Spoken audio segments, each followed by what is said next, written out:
Bienvenidos y bienvenidas. Hola, muy buenas tardes. Les damos la bienvenida desde acá, desde Buenos Aires, Argentina.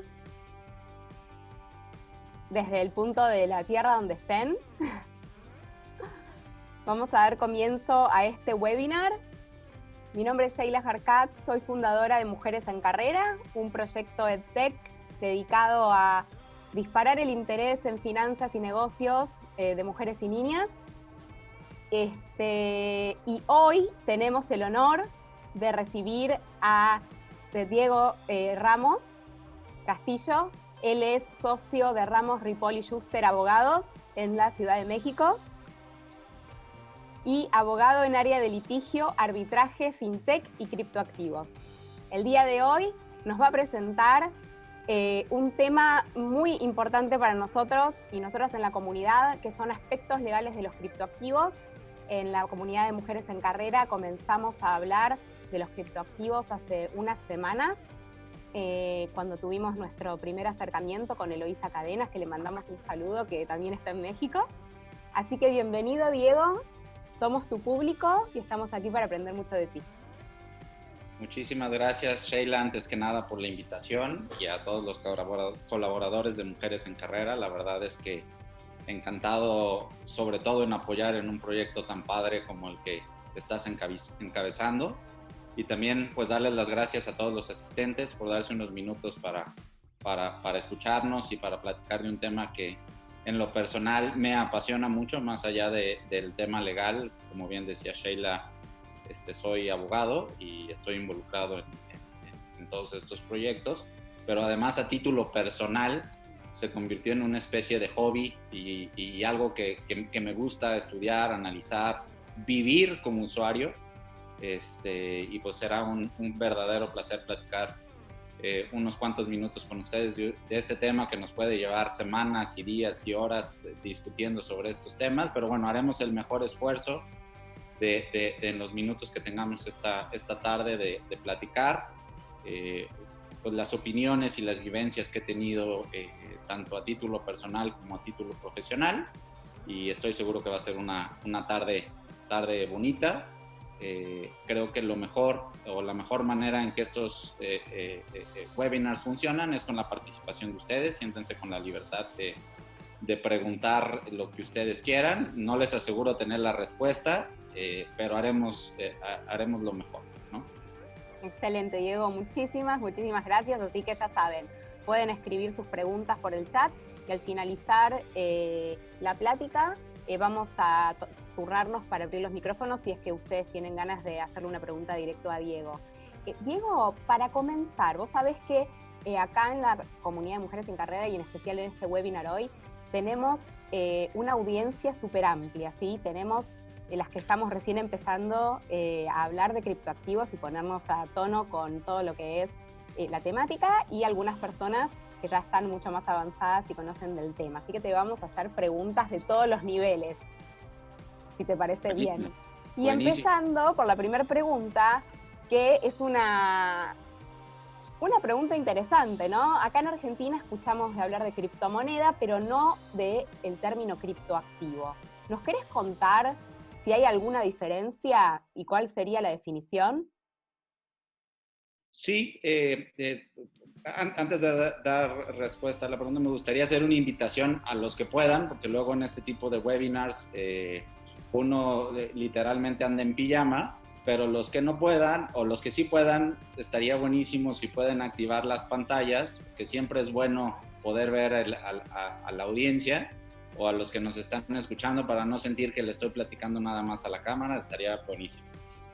Pero fuera de eso, sí es un tema que, como te lo platicaba hace unos minutos, para mí resulta muy relevante, y una manera muy simple de separar el concepto es: todas las criptomonedas son criptoactivos, pero no todos los criptoactivos son criptomonedas. Digamos que criptoactivo es el género y criptomoneda es la especie, ¿no? Es una aplicación que tiene la tecnología de blockchain en la realidad, ¿no? ¿Por qué conocemos criptomonedas y por qué constantemente lo escuchamos en las noticias y en los medios como bajo el concepto de criptomoneda? Porque pues todo inicia con Bitcoin. Bitcoin sigue siendo lo más importante, que es una criptomoneda, y esa es la manera en que la conocemos. Pero adentrándonos ya inclusive un poquito en lo que vamos a platicar más adelante, precisamente está en distinguir que existen diferentes activos digitales, por así llamarlos, que se utilizan en una blockchain, partiendo de esta diferenciación, que no todo lo que funciona en una blockchain tiende a funcionar como dinero, sino tiene diferentes características. Esa diferenciación desde el punto de vista jurídico es lo que hace absolutamente toda la diferencia en qué es lo que vamos a aplicar. Bitcoin, como algunos de ustedes saben, fue creado con la intención de funcionar como dinero, de ahí que después no necesariamente Satoshi Nakamoto lo llamó criptomoneda, pero así se le bautizó, precisamente porque esa es su característica, servir como un medio de pago, ¿no? Pero no todos los activos digitales que podemos echar a andar en una blockchain cumplen con esa característica o fueron creados con esa característica de funcionar como dinero, sino existen una universalidad de posibilidades que más adelante vamos a platicar. Perfecto. ¿Hay alguna pregunta hasta ahora? ¿Quieren hacer algún comentario? Ustedes lo escriben y yo le voy comunicando a Diego en caso de que haya alguna. Así que adelante, Diego. Buenísimo, pues yo creo que podríamos comenzar. Déjenme intentarles compartir la pantalla y así vamos evolucionando un poquito y me interrumpen si no alcanzan a ver.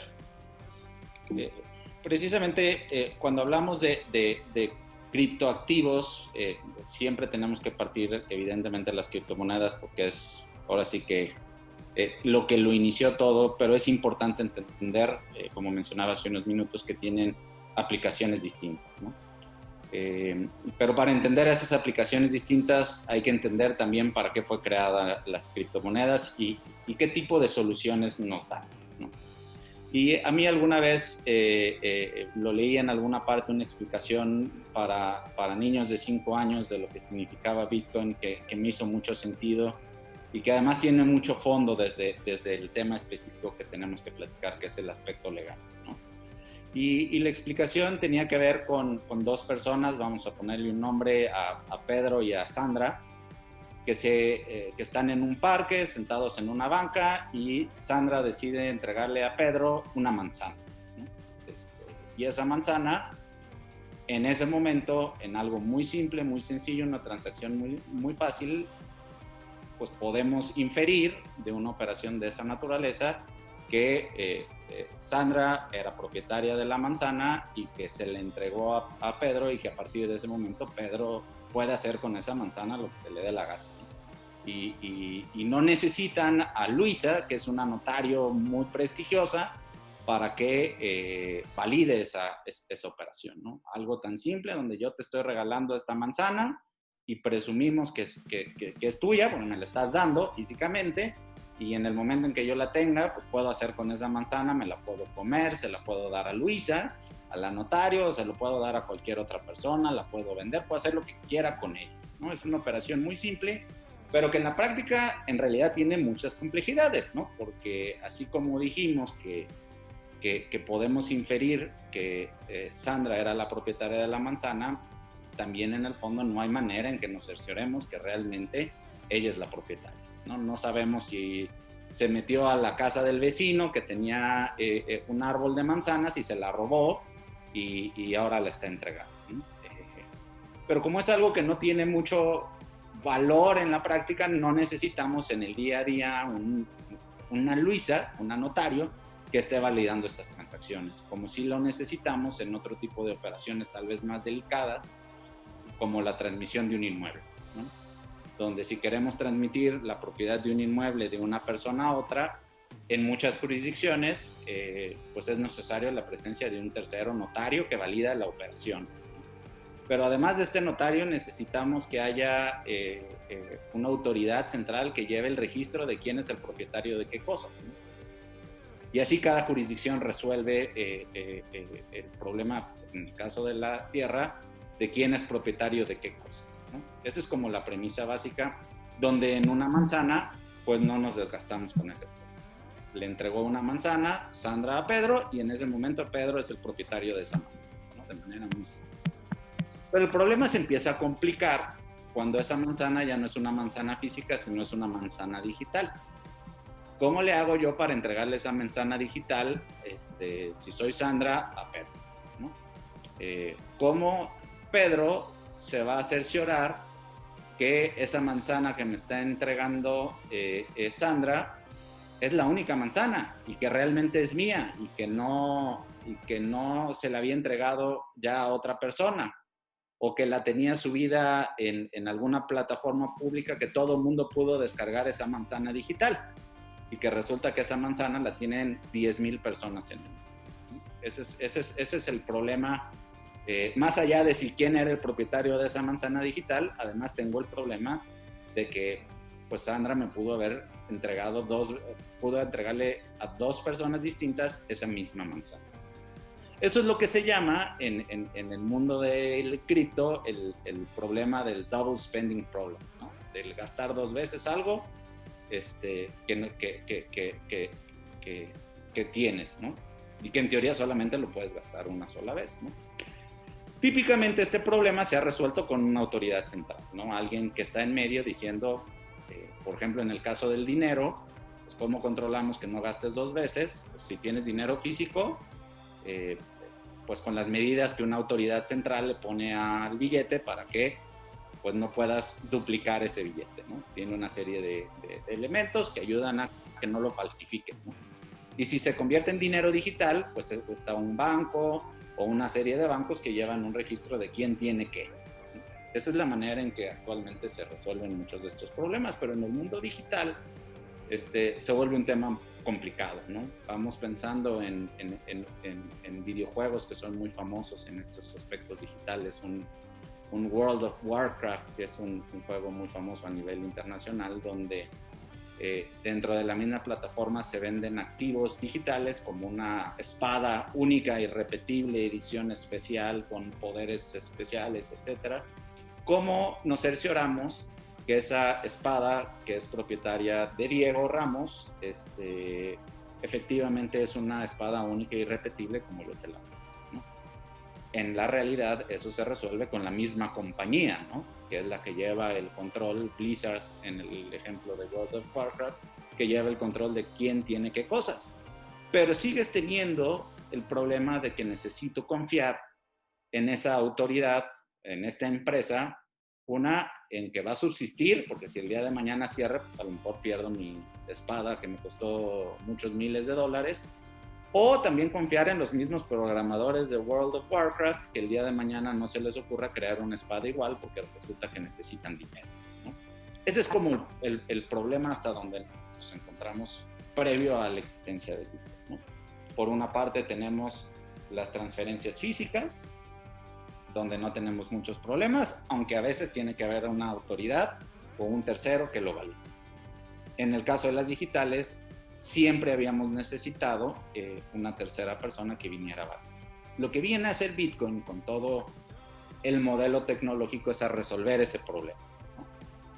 Vamos creando una especie de libro contable, que en este caso se convierte en la blockchain, donde vamos a registrar quién tiene qué, con la diferencia en que todos somos esa tercera persona, ¿no? Vamos a distribuir la responsabilidad de controlar quién tiene qué cosas, quién es dueño de qué, para evitar la tentación de que alguien tenga mucho poder, ¿no? Como en el caso del programador de World of Warcraft, que puede perfectamente este programador hacer una segunda espada, edición especial, etcétera, etcétera, pues tiene un poder que no tenemos los demás, como en el caso del dinero, ese poder lo tiene un banco central, ¿no? Resulta que hay X cantidad de dinero, tenemos un problema donde resulta que necesito cash, pues se me hace fácil imprimir dinero y ya. Soy el único que tiene esa facultad de hacerlo, con o sin razón. Entonces, desde el punto de vista práctico, lo que viene a resolver tecnológicamente es un problema de esta naturaleza. ¿no? ¿Cómo logramos llevar un registro de ciertas actividades, de ciertos activos, en un libro contable que no esté controlado por una sola persona? Esto simplificado al 1000%. ¿no? Esto también, Diego, disculpa que te interrumpa, democratiza de alguna manera, al no haber una centralización, digamos, el control y también el acceso, ¿cierto? ¿Es así? Así es, así es. Lo democratiza muchísimo, porque por una parte no hay nadie que te puede impedir acceder a un Bitcoin, en este caso muy particular, ni tampoco hay una autoridad, como sucede en muchos países en Latinoamérica recientemente, donde pues la autoridad además te quiere limitar lo que estrictamente es tuyo, ¿no? Se convierte en este modelo donde por una parte lo democratizo, pero además lo descentralizo, porque luego el problema de la democratización es que también hay ciertos abusos en el modelo de consenso en el fondo que tiene blockchain, parte de un modelo democrático, ¿no? En la medida en que haya la mayoría considere que la historia correcta de cómo van las operaciones es de una manera, en esa manera es que esa realidad económica va a permanecer. Diego, tenemos una pregunta de Georgina que nos dice que le gustaría saber dónde se compran las criptomonedas y las distintas monedas digitales que hay, cuáles son las diferencias entre ellas. Es una pregunta compleja y la primera es relativamente sencilla. ¿Dónde puedo comprar criptomonedas? Existen diferentes lugares donde las puedo comprar. Digamos que el lugar más común en donde voy a acceder a comprarlas se les llaman exchanges o casas de intercambios o dependiendo del lugar, pero el nombre común es un exchange de criptomonedas, ¿no? Casi cada país latinoamericano tiene algún tipo de exchange. En el caso de México, que de hecho es uno de los más grandes en Latinoamérica, tenemos un BitSpot. Y lo que haces es registrarte en una plataforma donde tú puedes comprar y vender de manera muy sencilla un Bitcoin. Esa es tal vez la manera más fácil. Existen brokers donde tú puedes simplemente, como si estuvieras bajando una canción de internet, subirte a ciertas aplicaciones donde pues depositas dinero y te entregan Bitcoin sin mayor complicación, ¿no? Lo puedes hacer en modelos peer-to-peer, en la manera más básica, como funciona un local Bitcoin, donde es una plataforma donde conectan a personas que Diego dice yo quiero vender un Bitcoin y hay otra persona que dice yo la quiero comprar, y lo que hace el local Bitcoin es literalmente mediar esa compra y cerciorarse como si fuera un mercado libre. Exacto. Que se funcione esa operación, ¿no? Puedo adquirir una criptomoneda, por ejemplo como un Bitcoin, a través de minar, en el caso de ciertas criptomonedas, pues ese activo, ¿no? Existen muchas maneras de hacerlo. Lo puedo intercambiar por otro activo que ya tenga. ¿Qué tipos hay? Hay muchísimos, y creo que no sería el objetivo en esta plática de hablar todos y cada uno y cuáles son las diferencias. El principal sin duda es Bitcoin, y de ahí pues tenemos todo un universo de criptomonedas y de criptoactivos, ahí arriba de 5.500 criptoactivos, y contando, ahorita les doy la cifra, pero pues los principales es Bitcoin, Litecoin, Zcash, Zcoin, Monero, dependiendo las características, ¿no? No sé si... Muchas gracias. Sí. No. Perfecto.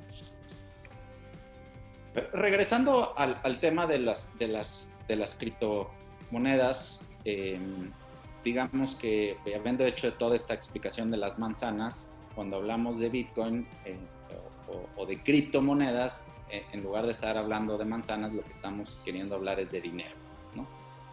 Lo que queremos es tener dinero digital, o esa fue la intención original de Satoshi Nakamoto cuando creó esta idea del Bitcoin, ¿no? Bitcoin es el activo que se utiliza como dinero, como si utilizáramos dólares, como si utilizáramos pesos, como si utilizáramos bolívares, simplemente es un activo que por lo menos de origen debiera utilizarse como dinero para comprar bienes y servicios, ¿no? Y lo que hace el blockchain es controlar o llevar un registro de quién tiene qué.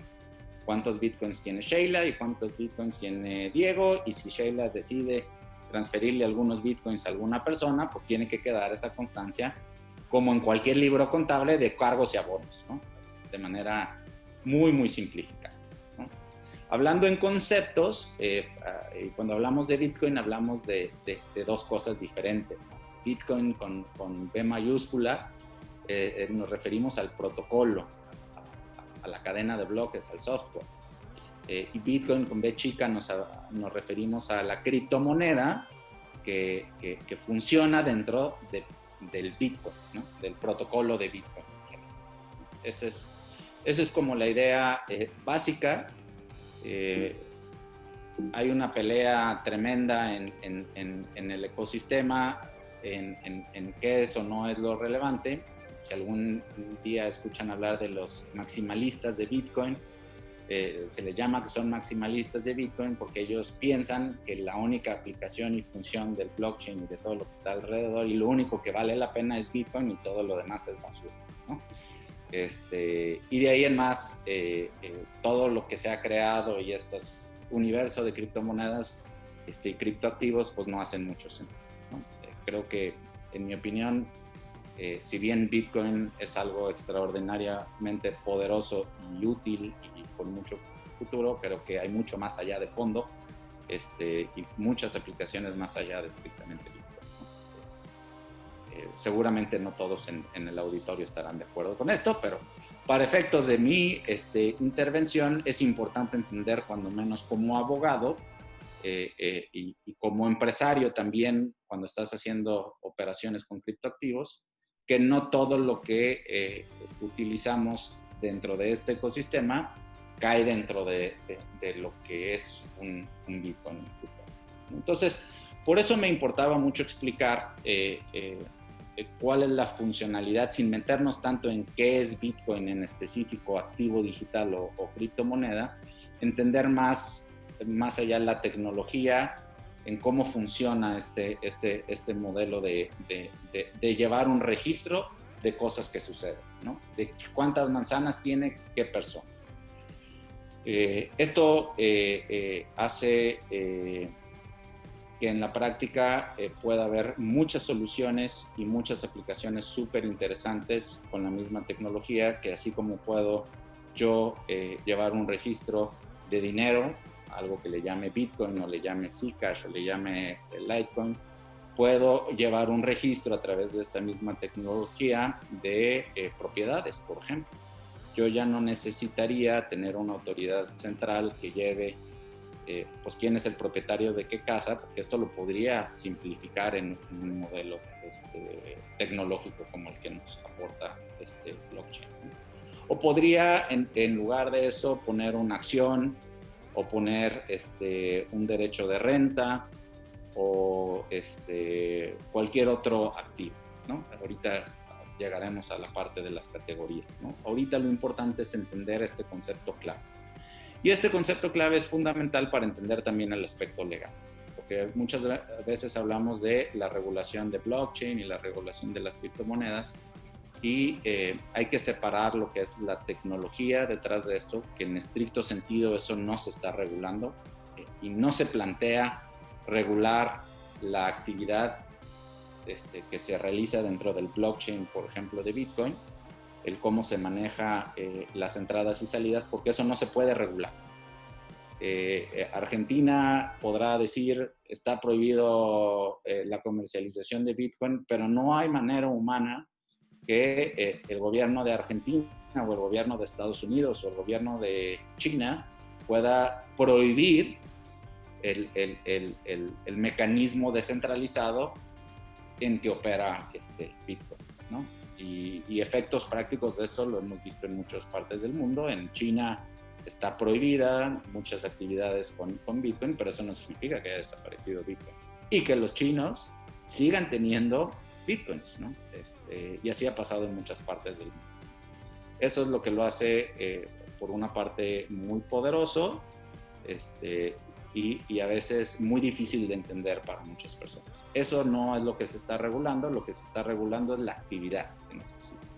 Cuando en China te dicen está prohibido Bitcoin, lo que está prohibido es comprar y vender abiertamente, como si tuviera una tienda de zapatos. El día de mañana dicen que los zapatos no se pueden vender, y eso es lo que están prohibidos, ¿no? En algún lugar van a seguir haciendo zapatos, pero resulta que lo sacaron fuera del comercio esos zapatos. Puedes ir a comprarlos en otro lugar,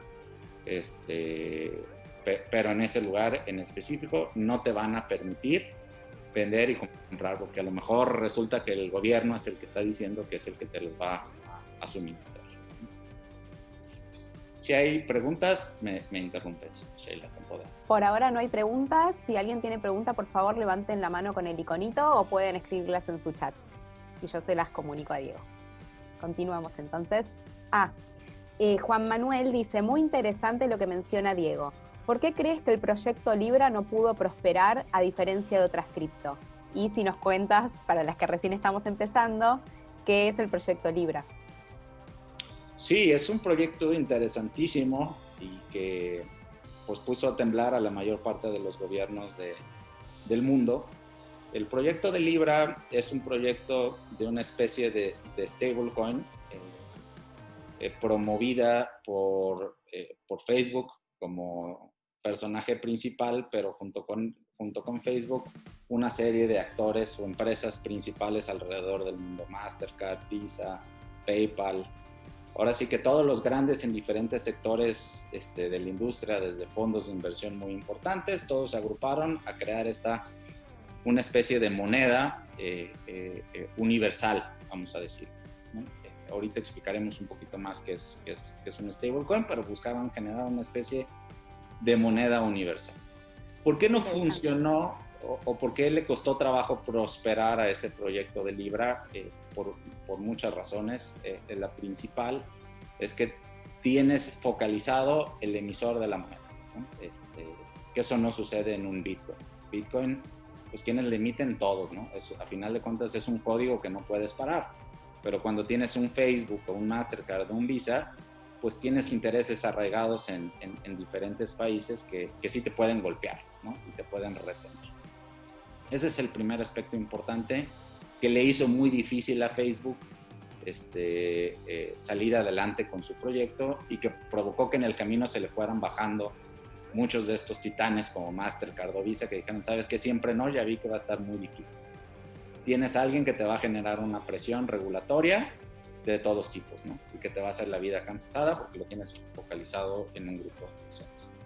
Y segundo, porque la manera en que ellos lo plantearon me parece que era quitarles el negocio a las grandes entidades, entre ellos a Estados Unidos.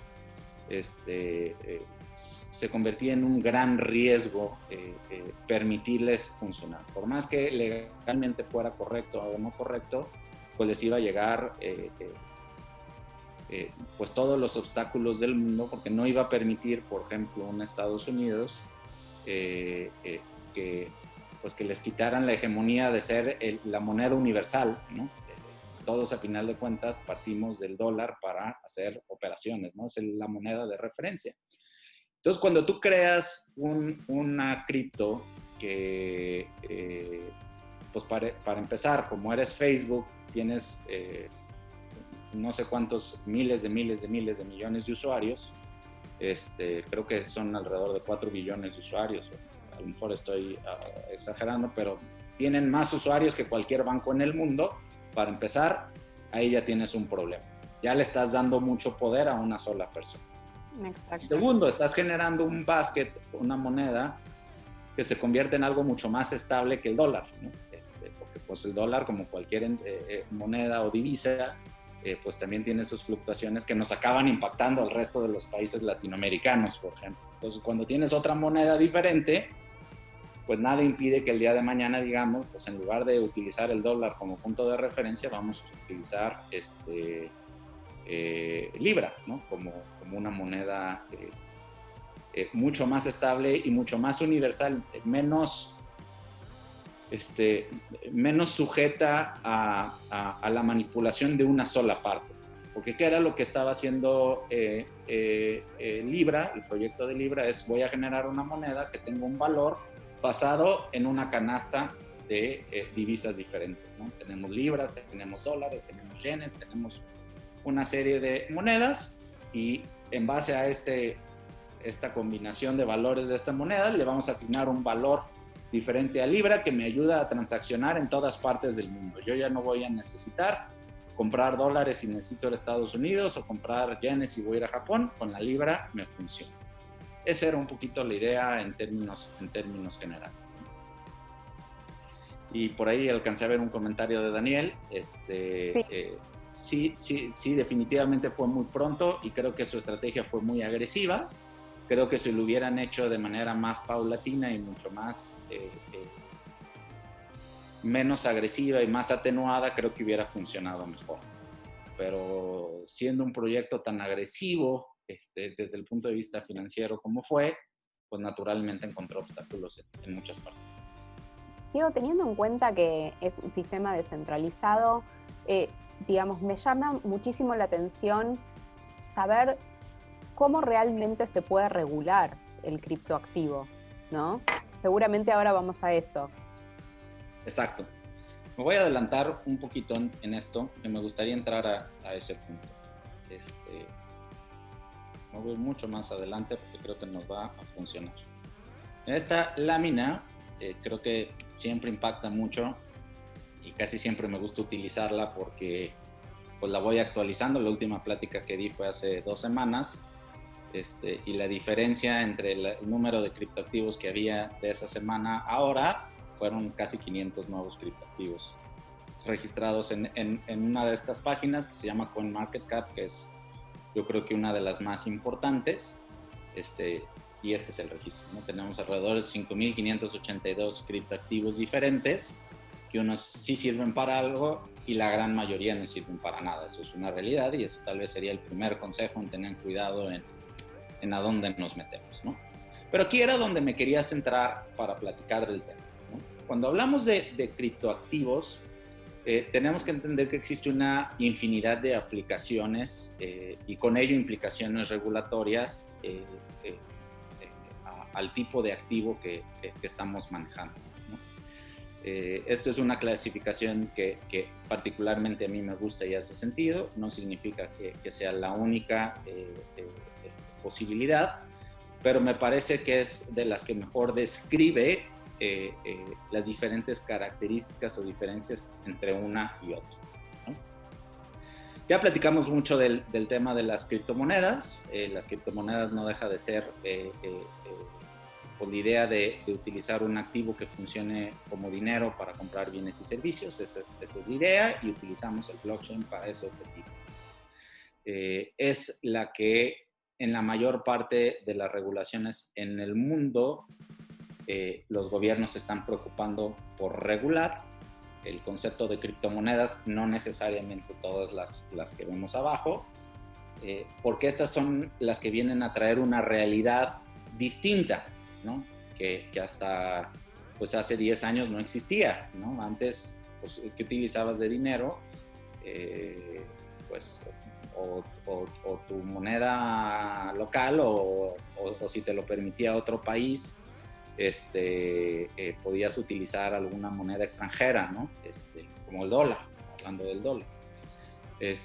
Pero no había existido un activo que tuviera la facilidad de manejo, que tuviera la capacidad de moverse entre fronteras sin ningún tipo de control o restricción, como sí te lo permite en el caso de Bitcoin, el Bitcoin. O sea, es imposible que una autoridad te embargue o te confisque un Bitcoin, si lo sabes tú. Es imposible.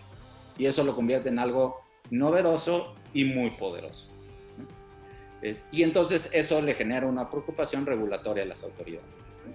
En China dicen prohibidas las criptomonedas porque no queremos tener otra manera en que nuestros ciudadanos hagan sus operaciones. Es más, no queremos ni que aprendan a utilizar este tipo de activos que te empoderan como ciudadano, que te reconocen el valor de tu dinero, le quitas el control. En términos muy simples, les quitas. Diego, acá hay una pregunta y es, ¿cuál es el tratamiento impositivo? Es decir, si, digamos, los gobiernos no pueden controlar y no tienen gerencia, por ejemplo, en las cryptocurrencies, ¿se paga impuestos por ellos? Sí, la respuesta es sí. Dicen, por ahí hay un dicho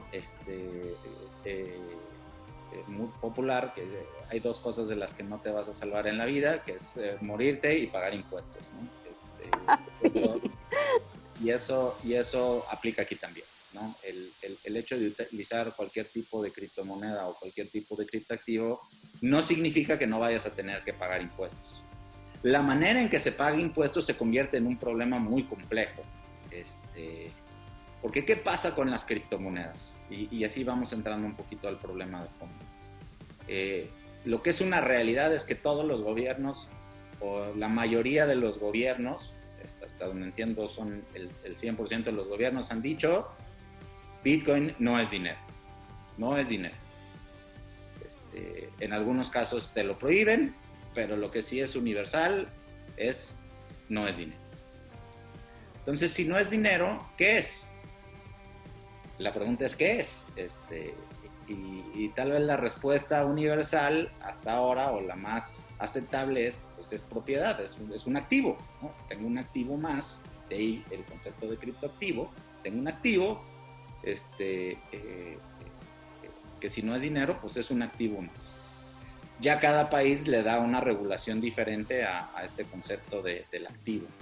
Pero desde el punto de vista impositivo se convierte en un tema muy complejo, porque en la gran mayoría de las jurisdicciones, si yo tengo un activo y comercialmente estoy transaccionando con él, tengo un problema de IVA, de impuesto al valor agregado, o como se le llame, impuesto al consumo, o como se le llame en la jurisdicción correspondiente, que no existe en el mercado del Bitcoin, ¿no? Entonces empiezas a tener problemas. Si yo estoy comprando un Bitcoin, tengo que pagar fuera del impuesto sobre las ganancias, que de ese no te vas a salvar, tengo que pagar un impuesto como el IVA por el solo comprarlo o no, porque resulta que además se lo estoy comprando a alguien que no conozco y que no tengo manera de identificar cómo me lo va a facturar y cómo se lo voy a acreditar yo a la autoridad.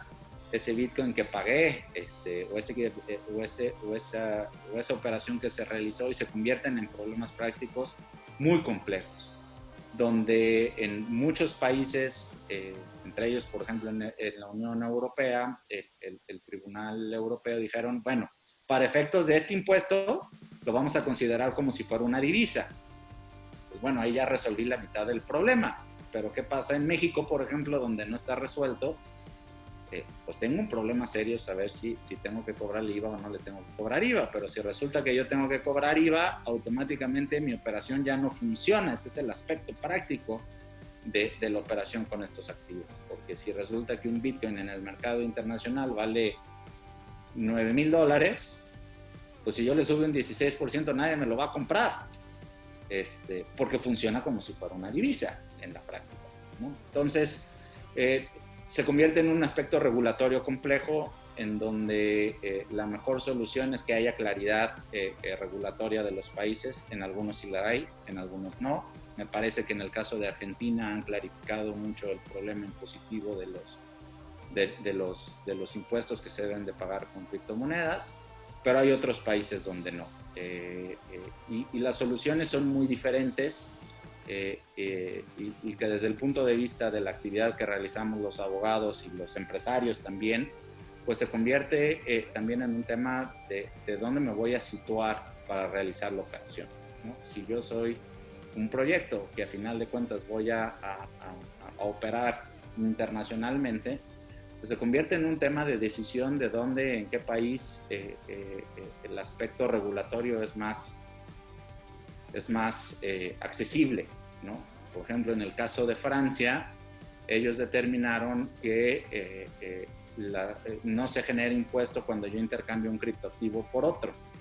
O sea, si cambio un Bitcoin por un Ethereum, no hay un impuesto en esa operación. Pero si yo cambio un Bitcoin por un euro, en ese intercambio por el euro, ahí ya sí tengo que calcular la ganancia. Que parece un tema simple, pero tiene mucha complejidad detrás, que en la vida real se convierte en un problema. Por ejemplo, en Estados Unidos, el tema impositivo funciona como si fuera una propiedad. Si yo compré un Bitcoin que vale $10,000 y resulta que quiero ir a comprarme un café, en el momento en que yo le quito un pedacito a mi Bitcoin para comprar el café, yo tengo que calcular el impuesto sobre la ganancia o la pérdida que tuve en esa operación de un café que me costó a lo mejor $3 y representó un 0.000001 Bitcoin, ¿no? Entonces, en la práctica es cómo va a calcular el impuesto y cuál es el valor que le debo de dar al Bitcoin para calcular ese impuesto, y eso se vuelve contablemente e impositivamente algo complejísimo. Solución: hay una iniciativa en Estados Unidos diciendo en las operaciones de bajo costo o que no pasen cierto umbral, no se va a generar un impuesto, pues precisamente para facilitar el comercio. Y lo que quiero decir con todos estos ejemplos es que los gobiernos están viviendo una realidad que no teníamos antes, ¿no? Existían activos que tú podías adquirir, tú podías comprar una acción de Apple y subir y bajar su valor. Pero la diferencia es que en la acción de Apple yo no puedo ir a comprarme un café en la tienda de la esquina. Pero con un Bitcoin que puede asemejar ese modelo de subidas y bajadas de valor, sí puedo comprar cualquier cosa. Y la puedo intercambiar por otro bien completamente distinto, y genera un impacto en la realidad económica que simplemente no teníamos previsto antes, ¿no? Por eso quizás también cuando preguntaban por China, el tema es que China prefiere monopolizar la criptomoneda versus que se abra la criptomoneda, entonces de esa manera poder seguir controlando, ¿no? Exacto. Creo que sería muy, muy oportuno platicarles de estas diferencias entre los tokens y de manera muy breve explicarles algunos impactos regulatorios que hay en una y en otra. En el tema de las criptomonedas ya hablábamos de algunos conceptos, ¿no? El tema impositivo es un problema en todos los modelos, pero especialmente en el caso específico de criptomonedas. Tenemos el problema en el caso de criptomonedas también de prevención de lavado de dinero, ¿no? Tenemos una situación donde tenemos que cuidar que no se utilice para lavar dinero por actividades de terrorismo, narcotráfico o lo que sea. Eso es una de las preocupaciones cuando hablamos de criptomonedas y por eso el mayor enfoque regulatorio ha estado ahí. Pero existen otras aplicaciones que cuando escuchamos es que está prohibido el uso de la criptomoneda, pero no necesariamente otro tipo de criptoactivos. Y aquí es donde vale la pena platicar de lo demás. Tenemos lo que le llaman algunos autores platform tokens, algunos los van a llamar commodity tokens, que no son otra cosa más que monedas o activos que se utilizan para alimentar una red, ¿no? Así como decíamos que en el caso del protocolo de Bitcoin, pues lo que se controla es la entrada y salida de Bitcoin. Existen otros protocolos que hacen mucho más allá que llevar el control específico de un solo activo, como en el caso de Bitcoin, lo único que se maneja es Bitcoin. Pero existen otras plataformas donde se pueden construir arriba de esas plataformas una universalidad de aplicaciones, ¿no? La más relevante y la más importante se llama Ethereum, ¿no? Y que lo que vino fue a darle una aplicación distinta, una aplicación novedosa a la misma tecnología, donde esta plataforma de Ethereum se convierte en una supercomputadora, donde dentro de la supercomputadora yo puedo construir todo tipo de aplicaciones que funcionen en esa supercomputadora, gozando de todos los beneficios que platicábamos hace rato de inmutabilidad, descentralización, etcétera, etcétera. Pero además de llevar el control de una criptomoneda, puedo correr todo tipo de aplicaciones. Puedo manejar este sistema de registro de inmobiliario. Puedo crear un Uber descentralizado, por ejemplo, donde no necesitemos un Uber, sino que funcione a través de todos estos modelos, donde realmente conectemos al propietario del vehículo con el usuario y que no le quite un porcentaje tan alto la empresa Uber. Todo eso lo puedo construir dentro de esta supercomputadora.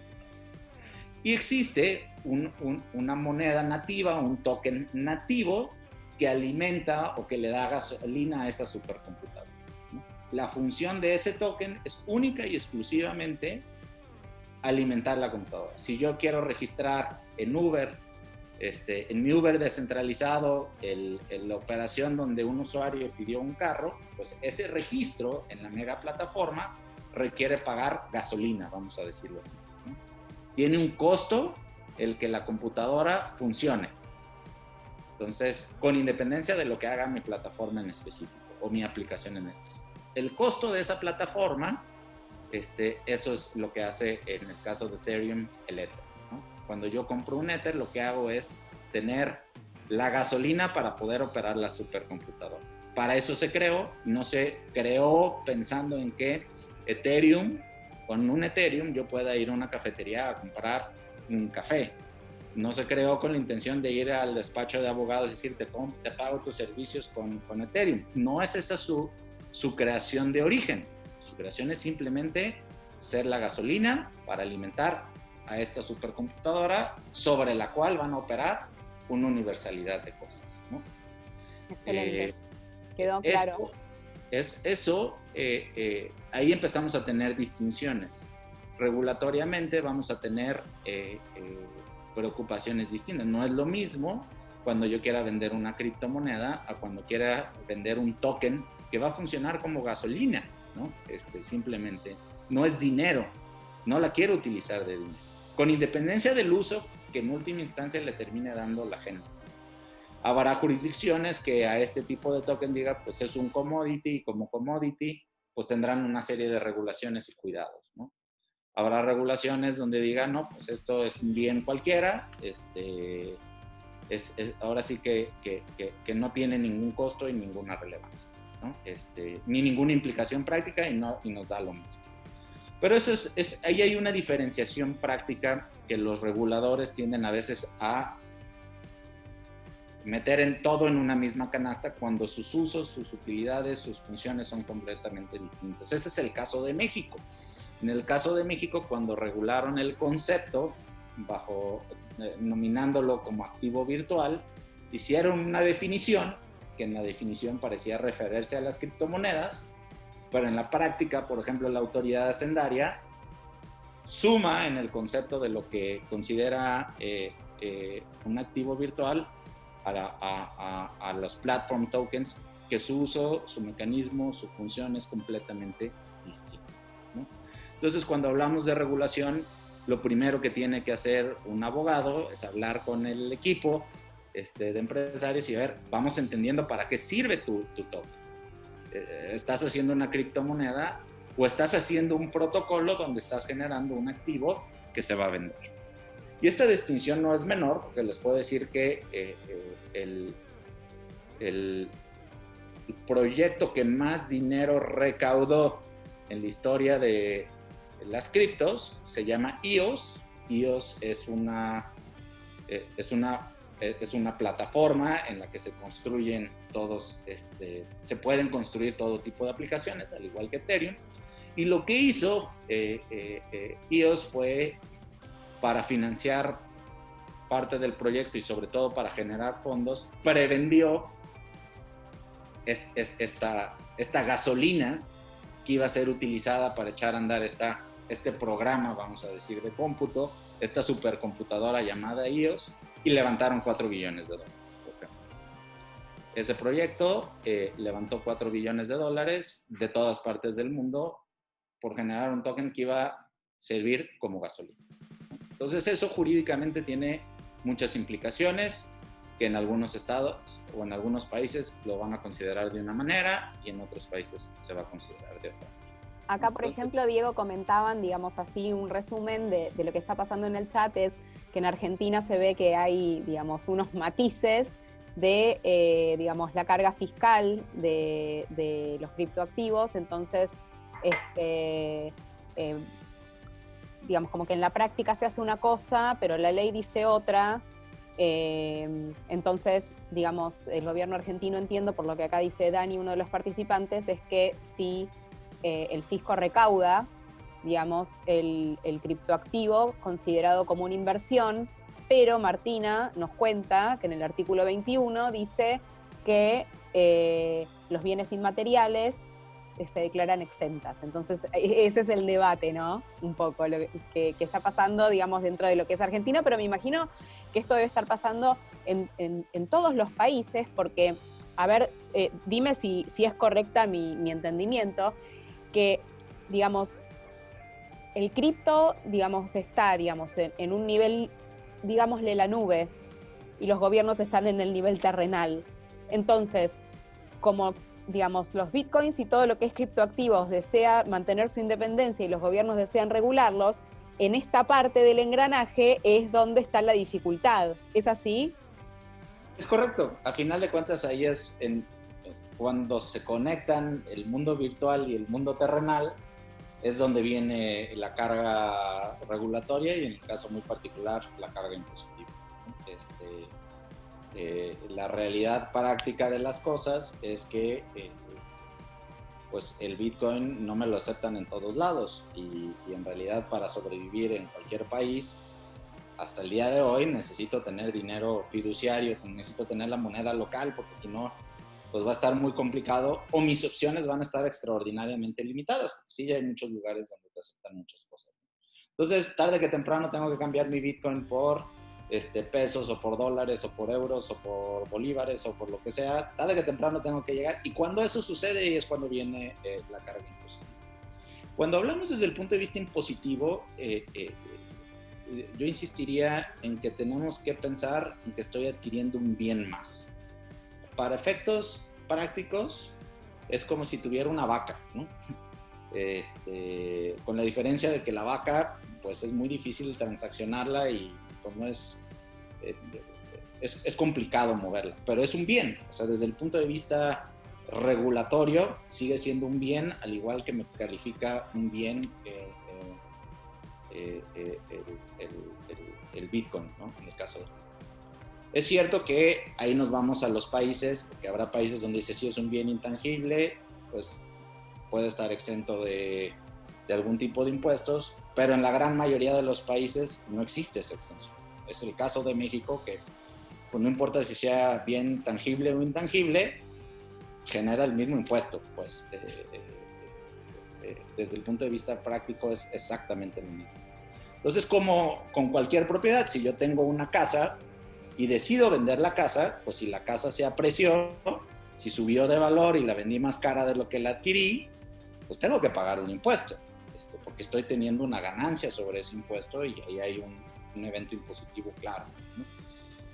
Y si perdí dinero, en algunos casos podría a lo mejor deducir parte de esa pérdida que tuve en ese activo y esa va a ser mi consecuencia patrimonial. Sin embargo, como se los comentaba hace rato, el aspecto práctico del día a día, como no son casas, como no son carros, como no son vacas, sino es algo que yo puedo utilizar mucho más eficiente,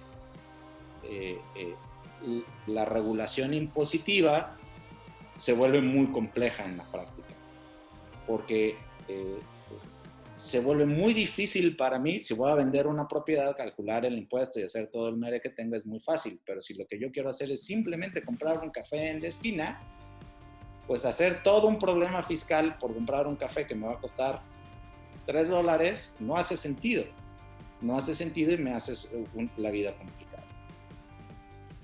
Y ahí vienen las categorizaciones. El problema es, en muchas regulaciones, en muchas partes del mundo, en cierto tipo de bienes que tienden a comercializarse abiertamente, el tema fiscal es mucho más, está más estructurado para ese tipo de bienes. Es el caso de las acciones que se comercializan en la bolsa, o los commodities.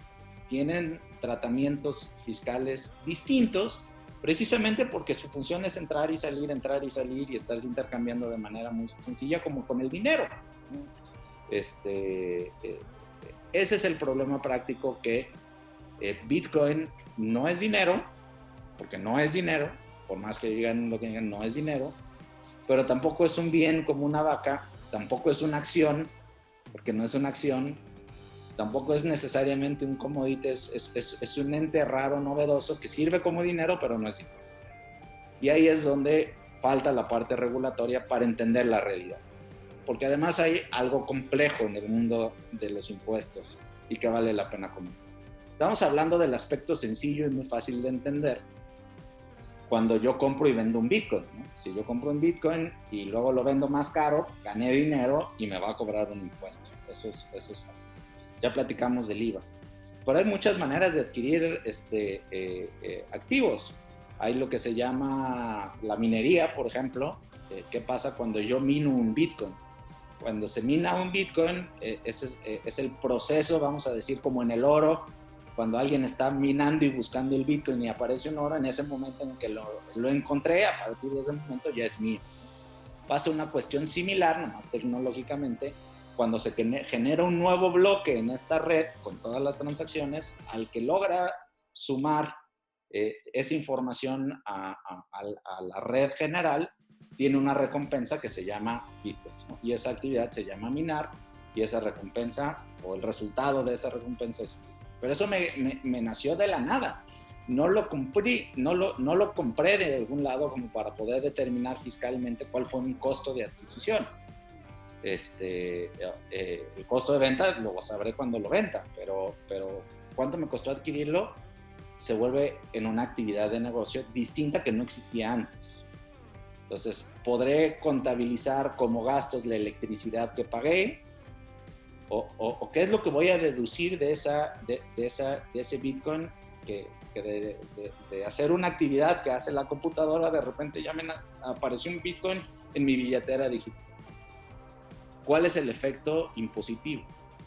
Existe otras cosas que se le llaman airdrops, que de la nada tú tienes una billetera y un día te levantas y ya tienes un token nuevo en tu billetera, que ni lo buscaste, simplemente es un nuevo proyecto que el día de mañana lo repartió de manera aleatoria, esos nuevos criptoactivos que crearon, te lo repartieron y ya te levantaste y eso tiene un valor. ¿Por qué? Porque en el mercado ya está.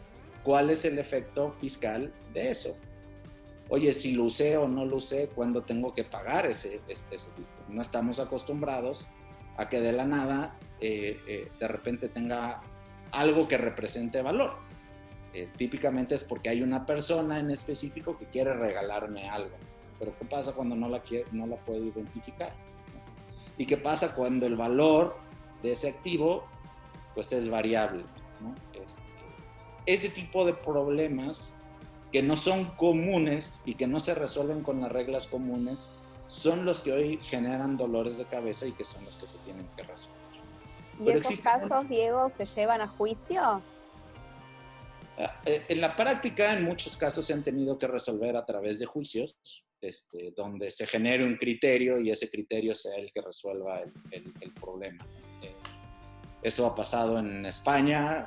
Tuvo que un tribunal decir esto es propiedad. Bueno, ya hay un reconocimiento formal de que Bitcoin es propiedad, ¿no? En el caso del Tribunal Europeo, ya decíamos, a través de una resolución de un tribunal, dijo, para efectos fiscales en la Unión Europea, vamos a considerarlo como divisa para efectos del impuesto. Ok, ya me resolviste parte del problema.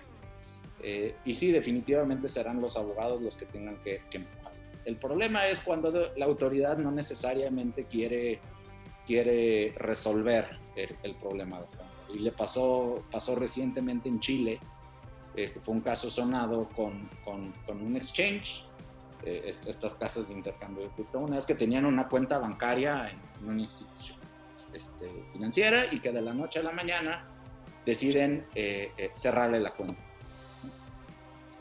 Y cuando se acercaron a por qué me está cerrando la cuenta, pues es porque es algo que no conocemos y no está regulado en el país. Hay un principio general en el derecho que es todo lo que no está prohibido para los ciudadanos está permitido. Y es el efecto contrario para las autoridades, ¿no? Todo lo que no te está expresamente permitido te está prohibido. Es este mecanismo inverso. Entonces, con toda razón, este exchange de Chile fue a pelear, oye, esto es una decisión arbitraria, no me puedes cancelar una cuenta por algo así, ¿no?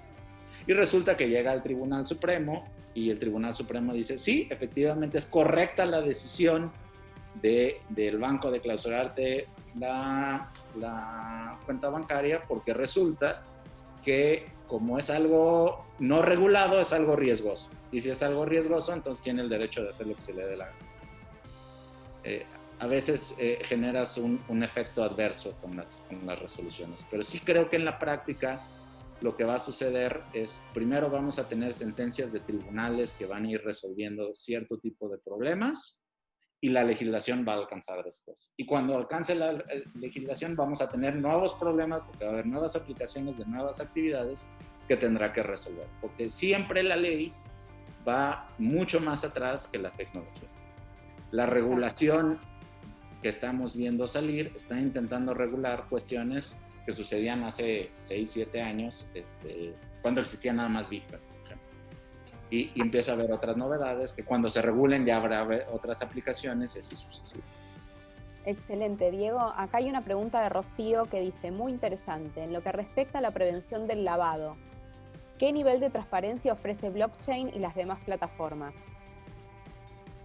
Esa es una súper pregunta y yo creo que es donde más se ha quemado el ecosistema cuando no es cierto. Lo primero que se dice es Bitcoin sirve para hacer todo tipo de cochinero. Y es todo lo contrario, porque lo que te da una plataforma de esta naturaleza es completa transparencia y trazabilidad de una operación, que no te lo da el efectivo, por ejemplo. El efectivo es muy difícil de trazar, por eso es o solía ser el activo de preferencia de los delincuentes. ¿Por qué? Porque si yo entrego dinero, es muy difícil saber de dónde vino o hacia dónde va, por regla general. En el caso de una blockchain, y tomando el ejemplo de Bitcoin, Bitcoin siempre se va a poder trazar. Yo puedo revisar la historia de todos y cada uno de los Bitcoins que se han creado y ver en todas las billeteras que un Bitcoin ha estado desde que se creó de la nada. Esa es una de las grandes bondades y que en la práctica de hecho ha servido para capturar criminales.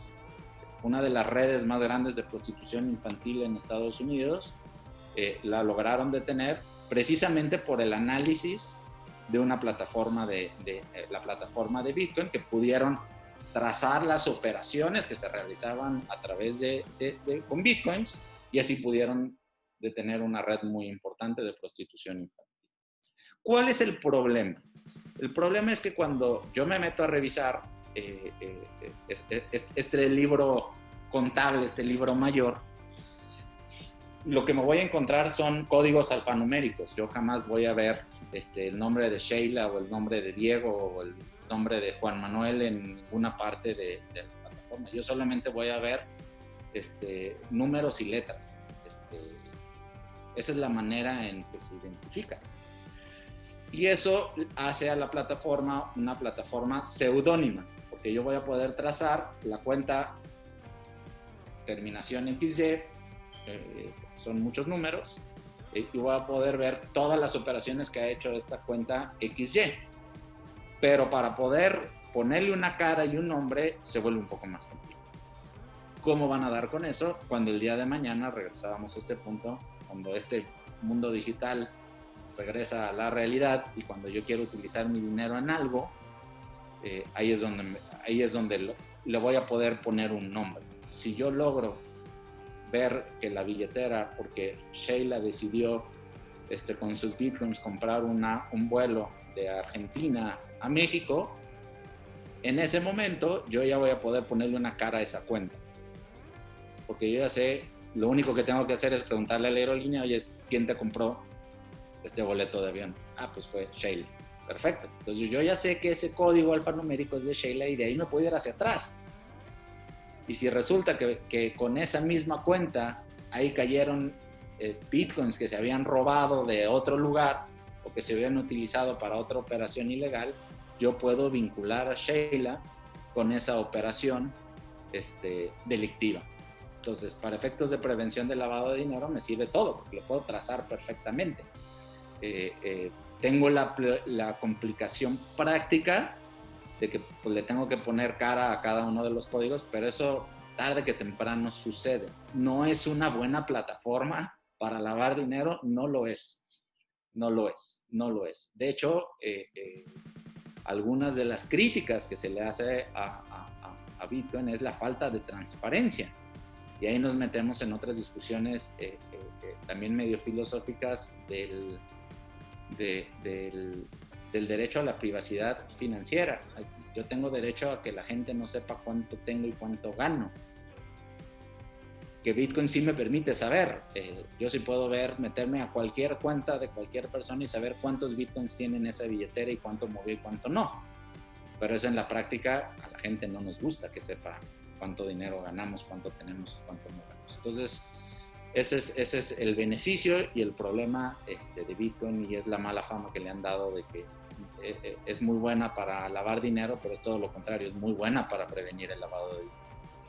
Y esto me ayuda a hacer un comentario muy importante que tiene que ver con los de abajo, que son los Crypto Fiat Tokens. Que los Crypto Fiat Tokens no son otra cosa que las criptomonedas, que sí son monedas, porque son emitidas por una autoridad central. Que es el caso de lo que está intentando hacer China. Y que es algo extraordinariamente peligroso en muchos sentidos, porque lo que hace es darle mucho más poder a una autoridad central que el que antes tenía. Porque cuando tú conviertes en una economía completamente digital, donde la autoridad central controla el protocolo donde funciona ese dinero, en cualquier momento lo apaga y no hay manera en que puedas funcionar.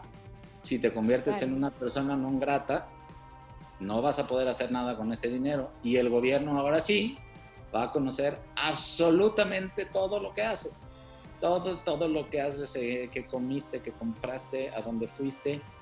Como herramienta recaudadora de impuestos va a ser extraordinaria, porque ahí sí va a ser imposible que quieras eludir al fisco. Pero fuera del tema fiscal, se convierte en una herramienta de control espantosa. Diego, y eso es lo delicado. Diego, para ir cerrando, digamos, ¿vos considerás que en un futuro no muy lejano, digamos, todo lo que es legislación, Bitcoin podría llegar a ser algo universal o internacional, más allá de, digamos, los gobiernos en sí? Porque yo por lo que tú comentas, digamos, los casos que se han llevado a la corte en distintos países, entiendo que, digamos, si fuera, digamos, una reglamentación universal, entonces esos casos podrían sentar como una jurisprudencia sobre otros casos que pasan en el mundo. ¿Eso se usa así, de esta manera, o cada país está totalmente cerrado a, digamos, lo que son sus leyes y no se mira lo que pasa afuera? Esa pregunta tiene dos respuestas. Primero, cada país tiene sus propias regulaciones y sus propias interpretaciones jurisprudenciales. Lo que diga la Corte Suprema de Buenos Aires o de Argentina, en nada me impacta a mí en México y viceversa, ¿no? Se empiezan a generar precedentes obligatorios que hacen impacto en tu país, ¿no? Ese sería el primer concepto. Y eso es lo que hoy está surgiendo, una serie de regulaciones en algunos países, en algunos casos interpretaciones, que son los que le están dando cauce a las relaciones. Eso no significa que no puedan existir reglamentaciones internacionales, que yo creo que tarde que temprano va a haber algo así. Eso generalmente se traducen en los famosos tratados internacionales. Cuando tienes un tratado internacional, se crea precisamente para regular situaciones que son completamente transfronterizas, ¿no? En derecho privado, una de las más relevantes es la Convención de Compraventa Internacional de Mercaderías. Cada país tiene la manera en que regula sus compraventas, tiene sus propias reglas y sus propias reglamentaciones, pero resulta que en una economía global, pues todos los días estamos comprando, vendiéndole a gentes en todas partes del mundo. Entonces hace sentido que creemos una regulación supranacional que regule esa actividad en específico, porque es importante darle esa claridad, porque pues es muy complicado que si en México mi contrato pues da lo mismo si es escrito o no, basta una llamada para que sea válido, pero si en Rusia es indispensable que sea por escrito, pues ¿cuál es la regulación que nos va a aplicar cuando en el fondo no sé ni de qué se trata? Entonces vamos generando principios generales que ayuden que el comercio internacional fluya. En el caso muy particular, no creo que se vaya a convertir en una regulación necesariamente para incentivar el comercio global, como fue en el caso de este tratado internacional, sino tendrá que ser un esfuerzo global por reglamentar una actividad que ya es absolutamente transfronteriza y que se convierte fuera del control. Porque ¿qué pasa? Y ha sucedido. Hay un gobierno como China que dice prohibido realizar esta actividad en mi país, no se puede. ¿Qué hace el exchange? Agarró sus cositas y se fue al país que sí lo permite y siguió haciendo su operación exactamente igual y no dejó de perder dinero. Eso es lo que está sucediendo con la actividad económica de los criptoactivos. Argentina, tú me dices que estoy mal, no me importa, me voy a Chile donde se me lo permiten y ahí le sigo vendiendo a los argentinos, porque ¿qué crees? Tú no lo puedes retener. Claro. Tú no lo puedes detener. Y entonces se convierte en un área de oportunidad para ciertos países. ¿Cuáles son los países que han intentado atraer este tipo de actividades? Pues generalmente países pequeños, que lo que quieren es atraer la inversión, ¿no? Es por el caso de Malta. Malta dijo, oye, yo quiero ser un país abierto porque quiero traer la inversión de estas empresas que les están corriendo a los demás, vénganse conmigo porque te voy a cobrar los impuestos. De todas maneras va a haber otro país en el mundo que te lo va a permitir, mejor que sea el mío. Entonces los proyectos de cripto, y esta es la parte interesante, están viendo que esto es un mercado global, esto es un modelo descentralizado, donde pues yo voy a buscar la jurisdicción que regulatoriamente me dé más tranquilidad, que me haga más sentido, y ya, ¿no? Platicaba con un proyecto argentino, que lo estamos ayudando en México, donde su base principal es en Argentina, todas sus actividades, la gran parte de sus actividades en Argentina, pero ¿qué creen? No está basado en Argentina, ni tiene su empresa en Argentina, aunque toda su actividad económica, su equipo, está en Argentina, esa es la verdad. Simplemente te vas al estado donde en el contexto global hace sentido. Y eso es lo que están haciendo los proyectos, y esa realidad económica es la que están empezando a ver los gobiernos, y eso es lo que puede empujar, en última instancia, a cierto tipo de regulaciones. Y esa es la preocupación cuando hay la reunión del G8 y del G20, siempre está en la mente el tema de las criptos, porque es un tema que impacta de alguna manera, todavía no lo suficiente, pero que sí impacta de alguna manera. Se empiezan a preocupar los países con estos conceptos de los libras o los stablecoins que funcionan distinto a una criptomoneda. Le preocupa más a un gobierno este tipo de modelos que el Bitcoin. El Bitcoin hoy les da lo mismo en general. Hoy no es una amenaza mundial ni es una amenaza al sistema, eso no lo es. Pero un proyecto como Libra sí se convierte en una amenaza porque eso sí le ataca directamente al bolsillo. Entonces, ¿qué es lo que están viendo los gobiernos? Es cómo ponemos controles, vámonos organizando, primero los grandotes, para cómo nos ponemos de acuerdo, y luego cómo buleamos a los chicos para que adopten las mismas decisiones que nosotros necesitamos, porque no queremos quitarnos el control. Ese es el punto. Muy claro, realmente, Diego. Me pregunto si alguien más tiene alguna pregunta, quiere levantar la mano, quiere hacer una pregunta por micrófono, con cámara, antes de que Diego cierre. Todavía no veo ninguna manito levantada, así que, Diego, si quieres hacer algunos comentarios finales, yo cuando haya alguna pregunta, entonces te aviso. Gracias. Pues sí, solamente para concluir, digo, esto es un tema que generalmente necesita tiempo para hablar y explorar.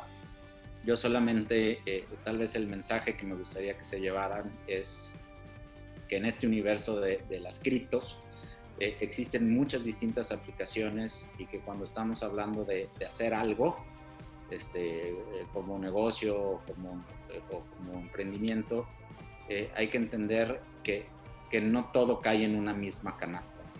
A los abogados que a lo mejor nos están escuchando y podrán coincidir conmigo, hay que entender la naturaleza de lo que estamos haciendo para ver cuáles son las reglas que te terminan aplicando. Y a veces variando un poquito la actividad de algo que estamos haciendo, hacer algo poquito más o poquito menos, en este ecosistema hace la diferencia. Porque también hay que entender una cosa, así como platicamos que hay muchos aspectos que están desregulados, no significa que el mundo de los criptoactivos no esté previsto en las leyes generales. Si yo vendo un bien, es una compraventa y la compraventa está regulada. Si yo vendo puntos en modelo de utility tokens, pero simplemente en una blockchain, pero estoy vendiendo millas, pues eso tiene la regulación de tu país.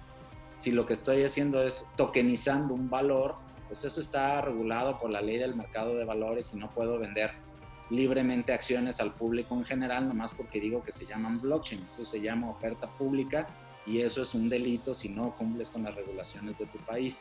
No porque esté envuelto en el mundo de cripto significa que está desregulado en el país. Hay que entender la naturaleza de con lo que estamos tratando, ya sea un activo digital como la espada del videojuego, que por cierto eso lo podría trasladar a una blockchain y hacerlo funcionar perfecto, ya sea una acción, ya sea el platform token, ya sea una criptomoneda. Hay que entender cuál es su función básica para encontrar su regulación, porque incluso en el mismo tema de las criptomonedas, si ustedes se meten a leer un poquito más sobre el concepto, se van a encontrar que ni en eso hay consenso. Hay quien te va a decir que sí es una criptomoneda, hay quien te va a decir, hay quien te dice que sí es una moneda, hay quien te dice que es oro digital, que no es moneda, sino que es como el oro, y hay quien te va a decir que no vale nada.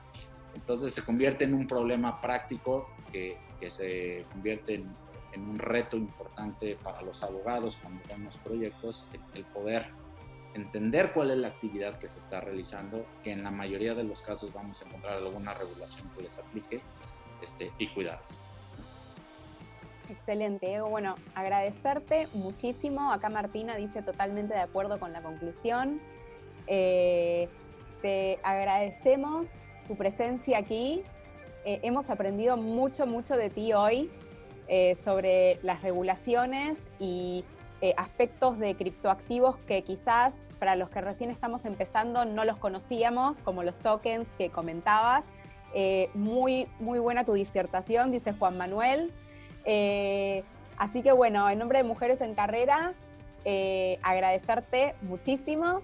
Esta es tu comunidad, estás siempre bienvenido.